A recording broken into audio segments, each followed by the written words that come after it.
Edinburgh's Royal Lyceum Theatre glowed against the cold evening like a jewel set into stone. Carriages lined the street, their lanterns casting warm light over silk gowns and tailored coats as members of society stepped down, voices low with expectation. Inside, the city's elite gathered not merely for music, but for visibility. One was always seen at the Lyceum. One was always noticed. Elena Moore had never expected to be among them. Her fingers tightened around the small reticule she had borrowed along with everything else she wore that night.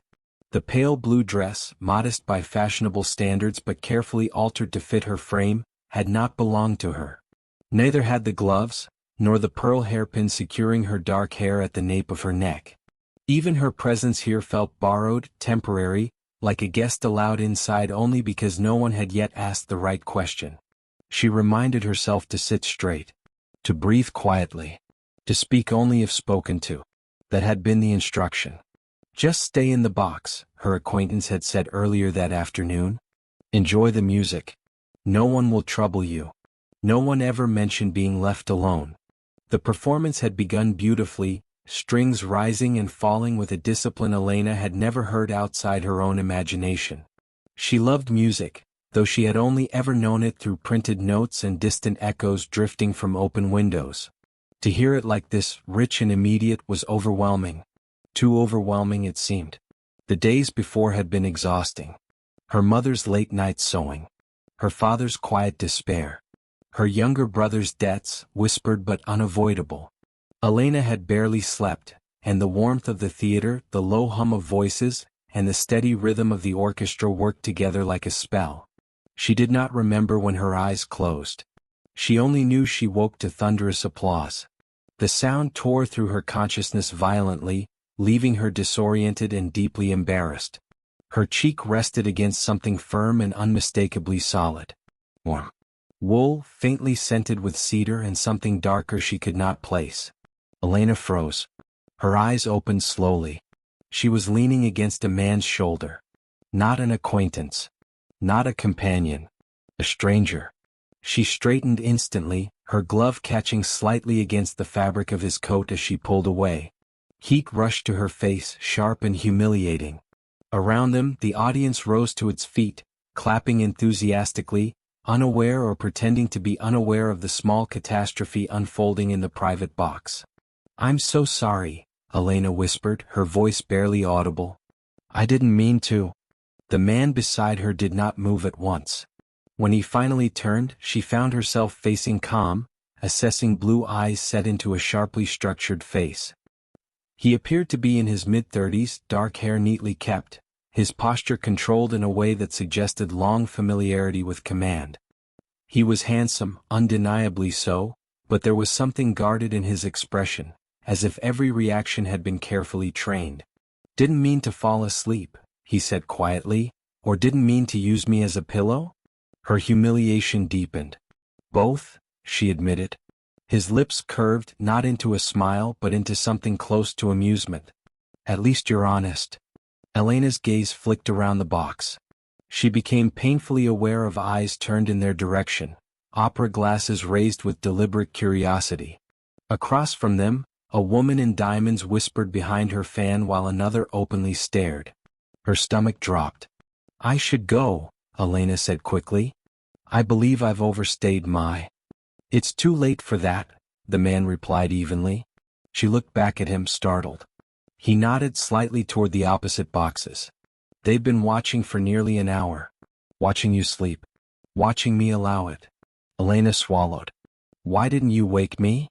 "Because," he said, lowering his voice, "you inadvertently solved a problem I've been navigating for weeks." Before she could ask what he meant, the curtain to their box swept open. A young woman entered first, blonde curls arranged with precision, her smile bright and sharp in equal measure.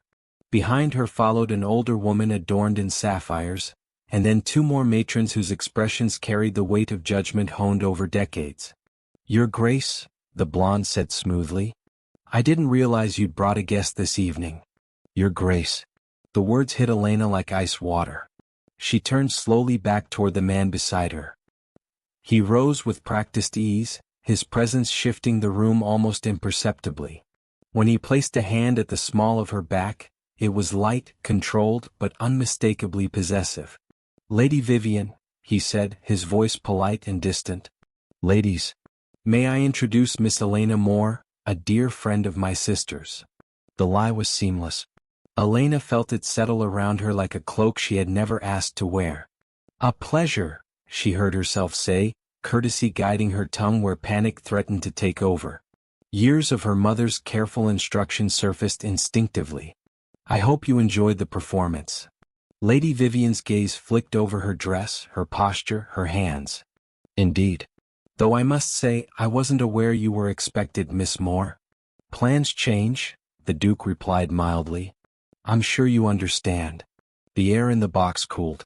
"Well," one of the matrons said briskly, "we'll be seeing more of you, I presume?" "Yes," the Duke said before Elena could respond. "Miss Moore will be staying at Raven's Hollow House for the remainder of the season, as my sister's guest." The world tilted. Raven's Hollow House. The season. Society events Elena had only ever read about. Lady Vivian smiled tightly. How unexpected. The women withdrew moments later, conversation already forming behind lowered voices. Only when the curtain fell back into place did Elena exhale. "What just happened?" she demanded, turning on him. "You fell asleep on my shoulder," he said calmly. "And half of Edinburgh's society witnessed it. You told them I'm staying at your estate." "Yes. I don't even know your name." "Alistair Whitcomb," he replied. "Duke of Raven's Hollow." Her knees nearly gave out. "I was never meant to be here," Elena said. "This was supposed to be simple." "It was," he said. "Until the person I hired to manage the details vanished." She stared at him. "You hired someone?" "To find me someone," he corrected, "suitable enough to stand beside me, unknown enough to disappear when necessary." Cold calculation edged his words. "I never agreed to that." "And yet," he said quietly, "you're here." She wanted to slap him. Instead she squared her shoulders. "I will not be used." Alistair studied her for a long moment. Then, to her surprise, he inclined his head slightly. "Good," he said. "Neither will I." Before she could question that, a lively voice burst into the box. "Alistair, you genius." A young woman rushed in, eyes bright with excitement. She seized Elena's hands without hesitation. "I'm Clara," she said. "And you are absolutely perfect." Elena blinked. "I beg your pardon?" "My brother needs a scandal," Clara said cheerfully. "You just gave him one." Alistair sighed.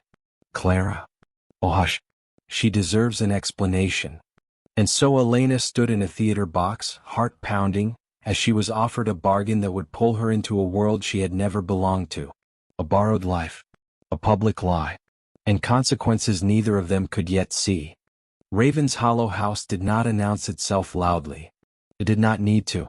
The carriage slowed long before it reached the gates, iron wrought with crests that Elena recognized from coins and official documents rather than lived experience. Beyond them stretched a gravel drive flanked by ancient trees whose branches arched overhead like silent witnesses. The house itself emerged gradually from the mist, pale stone catching the last traces of daylight, windows glowing with restrained warmth. Elena's breath caught despite herself. This was not merely a residence. It was an institution. Alistair Whitcomb did not speak as the carriage rolled forward. He sat opposite her, posture impeccable, gaze fixed somewhere beyond the glass. If he felt any triumph at her silence, he did not show it. His composure remained intact, distant, controlled, as if he had already folded the evening away into a ledger marked handled. Clara, by contrast, vibrated with barely contained excitement. "This will be fun," she declared, as if announcing a picnic rather than a social deception that could destroy reputations. "You'll see. Grandmother will glare, society will whisper, Alistair will brood." "I do not brood," Alistair said without looking at her. "You brood professionally," Clara replied cheerfully. "It's one of your defining traits." Elena managed a faint smile but said nothing. Her thoughts were too loud. With every turn of the wheels, the life she knew slipped farther away, replaced by something dangerously beautiful and profoundly unfamiliar. The carriage stopped. Servants appeared as if summoned by thought alone. Doors opened. Hands extended. Elena hesitated only a fraction of a second before accepting assistance, aware that every movement mattered now. Inside, Raven's Hollow house was quieter than she expected. No grand announcements. No echoing voices. Just controlled efficiency. Polished floors. Soft rugs. Portraits lining the walls, all bearing the same unmistakable bone structure as the man who stood beside her now. "Miss Moore," Alistair said to a waiting housekeeper, "the East guest suite." The woman inclined her head. "Of course, Your Grace." Elena followed, feeling suddenly unreal, as if she might dissolve into the carpet at any moment. The suite she was shown into was larger than her family's entire home. A four-poster bed dressed in cream linen. Tall windows overlooking the gardens. A writing desk already stocked with paper. She stood motionless in the center of it. "What am I doing here?" she whispered to the empty room. A knock interrupted her thoughts. "Miss," a young maid said gently. "I'm Hannah. I've been assigned to you." "Assigned?" Elena nodded, suddenly too tired to protest. "Thank you." That night, sleep came fitfully. Every time she closed her eyes, she saw opera lights, heard whispers, felt the weight of a duke's shoulder beneath her cheek. By morning, she rose with the firm knowledge that whatever this was, it could not remain simple. The Dowager Duchess of Raven's Hollow rose precisely at 10. Elena learned this because at 10 precisely she was summoned. "She likes punctuality," Clara whispered as they walked. "And honesty." In that order. The sitting room was austere. No unnecessary decoration. No softness. The dowager sat by the window, silver hair pinned neatly, hands folded, eyes sharp as cut glass. "So," she said without preamble, "you are the girl who fell asleep on my grandson." Elena curtsied, every lesson from childhood returning with clarity. "Yes, Your Grace." "I apologize for the unconventional introduction." "Unconventional," the dowager echoed, lips twitching. An interesting choice of word. She studied Elena slowly, thoroughly, missing nothing. The borrowed dress. The controlled posture. The lack of fear in her eyes. "You are not what I expected," she said finally. "I rarely am," Elena replied before she could stop herself. Silence fell. Then unexpectedly the dowager laughed. "Honest? Good. Tell me who you really are." And Elena did. She spoke of a father ruined by bad investment. Of a mother who sewed until her fingers bled. Of a brother who chased schemes because hope was easier than acceptance. She spoke plainly, without embellishment, without apology. When she finished, the dowager nodded once. "You are unsuitable," she said calmly. "And you are exactly the sort of disruption my grandson requires." Elena blinked. "Do not misunderstand me," the older woman continued. "This arrangement will hurt you if you allow it to. Society will remind you daily that you do not belong. Alistair will keep his distance because that is how he survives. If you expect fantasy, you will be destroyed." "I expect nothing," Elena said quietly. "I only intend to keep my word." The dowager's gaze softened, just a fraction. "We shall see." The days that followed were a study in controlled chaos. Dressmakers arrived. Etiquette lessons filled mornings. Afternoons brought introductions to names Elena would forget the moment they were spoken. Evenings were public dinners where Alistair played his role flawlessly. Attentive, polite, distant. He escorted her. He ensured her comfort. He never lingered. It should have made things easier. Instead, it made them harder. She learned his habits without trying. The way he loosened his cuffs when irritated.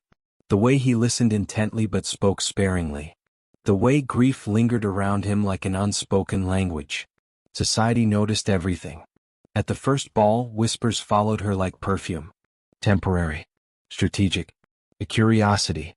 Lady Vivian Ashford wasted no time asserting herself. "So brave of you," she said one evening, smile sharp. "To aim so high." Elena met her gaze steadily. "I wasn't aiming. I was invited." Vivian's smile thinned. Moments later, Alistair appeared at Elena's side, seamless, protective without being obvious. "Everything well?" he asked. "Perfectly," Elena replied. Their eyes met for a heartbeat too long. That night, alone in the library, something shifted. She found him there by accident, surrounded by ledgers, shoulders tight with exhaustion. "You work too much," she said before she could reconsider. He looked up, surprised. "And you observe too closely." "Someone has to," she replied. They spoke then. Of books. Of loss. Of expectations that suffocated rather than supported. For the first time, Alistair did not seem like a duke performing duty. He seemed like a man standing very still because movement might shatter him. The turning point came at the Hawthorne ball. Under chandeliers and judgmental eyes they danced, not as a performance but as something dangerously close to truth. In the garden later, he admitted softly, "With you, breathing feels easier." Elena overheard the whispers minutes later. "She's temporary. He'll tire of her. She'll disappear." Fear rooted itself deep in her chest. That night, she lay awake staring at the ceiling, realizing something she had tried desperately to deny. The borrowed life was no longer the danger. Her feelings were. And if she did not step away soon, she would lose more than reputation. She would lose herself. Elena began withdrawing quietly. There was no dramatic announcement, no confrontation, no accusation. She simply became less present. She declined invitations she would once have accepted with careful gratitude. She shortened conversations. She excused herself early from dinners, citing fatigue that was real enough to require no invention. At Raven's Hollow House, absence was noticed. Alistair sensed it first during breakfast. Her chair was occupied, her posture correct, her expression polite, but something essential was missing. She listened rather than engaged. Smiled without warmth. When Clara launched into a story about a disastrous musical evening, Elena laughed at the appropriate moments but never added a word of her own. "You're quiet," Clara said eventually, frowning. "Are you unwell?" "I'm fine," Elena replied. "Just thinking." Alistair lowered his newspaper. "You've been thinking for days?" he said. She met his gaze briefly, then looked away. "Thinking doesn't require explanation." He said nothing more, but the crease between his brows deepened. By the third day, society noticed as well. At Lady Farnsworth's luncheon, Elena sat beside Alistair as expected, yet the distance between them felt unmistakable. Not physical. Emotional. Where once there had been shared glances and quiet understanding, now there was formality. Lady Vivian observed it with interest. "How responsible of you," she remarked later, when Alistair had been pulled away by an acquaintance. "Knowing when a role has reached its natural conclusion." Elena did not respond. She rose instead, excusing herself with calm efficiency. Her heart pounded as she crossed the room, but her steps never faltered. That night, Elena wrote a letter. It was brief, precise, respectful. She explained that she would be leaving Raven's Hollow House at the end of the week. That she was grateful for the hospitality. That the arrangement had been honored. That it was time to conclude it before further complications arose. She sealed the envelope before doubt could interfere. Alistair found the letter at dawn. He read it once, expression unreadable. Then again more slowly. By the third reading, his hands had tightened around the paper enough to crease it. "She's leaving," he said flatly, entering the breakfast room. Clara nearly dropped her teacup. "What?" The Dowager Duchess did not look up from her correspondence. "I expected as much." Alistair turned sharply toward her. "You did?" "Yes," she replied calmly. "A woman with self-respect does not remain where her value is questioned." "That was never—" He stopped, frustration sharp in his chest. "I never questioned her." "You allowed others to," the Dowager said. "Which is often worse." Clara stared between them. "You can't let her go." Alistair said nothing. Because until that moment he had always assumed she would stay until the season ended. Until the arrangement expired naturally. Until duty allowed him to retreat behind protocol. He had not considered what it would mean to choose. Elena's final evening invitation came unexpectedly. A private dinner. No guests. No society. She considered refusing. Instead she went. The dining room was quiet, candles casting steady light across polished wood. Alistair stood when she entered, his expression controlled but intent. "Sit," he said gently. "Please." They ate in silence for several minutes. It was not uncomfortable, but it was heavy, weighted with unspoken truths. "I read your letter," Alistair said finally. "I assumed you would," Elena replied. "You're leaving." "Yes." He nodded once. "Why?" She set her fork down carefully. "Because I will not become a lesson whispered to future daughters. I will not be the woman society tolerates temporarily and forgets conveniently. That was never my intention." "I know," she said softly. "That's what makes it difficult."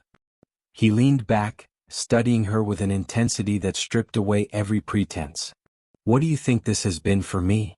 She hesitated. "A solution." He exhaled sharply. "It began that way." "And now?" she asked.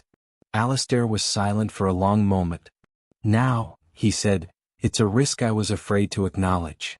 The words settled between them, fragile and dangerous. "I have spent my life choosing what was expected," he continued. "What preserved the estate?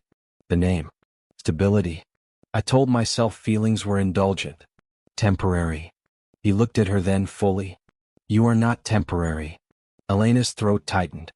"That doesn't change how the world sees me. It changes how I see you." She stood abruptly, emotion breaking through restraint. "That isn't enough." He rose as well. "What would be enough?" She met his gaze, unflinching. "A choice made publicly. Without ambiguity. Without escape." Silence filled the room. Then, with deliberate calm, Alistair said, "There will be a gathering tomorrow evening. At Raven's Hollow." Elena frowned. "Another dinner?" "No," he replied. "A declaration." The next evening, Raven's Hollow house filled with expectation. Invitations had been specific. Attendance mandatory. Rumors spread before the first carriage arrived. Elena stood beside Clara in the upper gallery, hands clasped, heart racing. "I'm terrified," she admitted quietly. "As you should be," Clara said. "This is going to be spectacular." Below them, society gathered. Lady Vivian stood near the center, perfectly composed. The Dowager Duchess sat at the front, expression unreadable. Alistair stepped forward. The room stilled. "For months," he began, voice steady, "I have allowed speculation to speak louder than truth. I did so out of convenience, out of caution, out of habit." He paused. "That ends tonight." Eyes turned toward Elena as he extended his hand. She descended the stairs slowly, acutely aware of every gaze, every judgment. "I invited Miss Elena Moore into my life under false pretenses," Alistair continued. "What followed was real. And it deserves recognition." Lady Vivian's expression hardened. "I am not offering an arrangement," Alistair said clearly. "I am offering partnership. Publicly. Without condition." A murmur rippled through the room. Elena stopped beside him. "This is where you choose," he said quietly, "for her alone. Stay not because you were invited, but because you wish to stand here." She looked out at the room. At the expectations. The risk. The certainty that life would never return to what it had been. Then she looked at him. "I choose myself," Elena said calmly. "And I choose this, only if I am not hidden." He nodded. "Never." Their hands clasped. Not a promise of perfection, but of honesty. The weeks that followed were not easy. Society resisted. Some withdrew. Others criticized openly. But slowly inevitability replaced outrage. Elena did not lose herself. She negotiated. She learned. She set boundaries. Alistair adjusted, not perfectly but sincerely. And when Raven's Hollow house finally settled into something resembling peace, it was not because the world had approved, but because they no longer needed it to.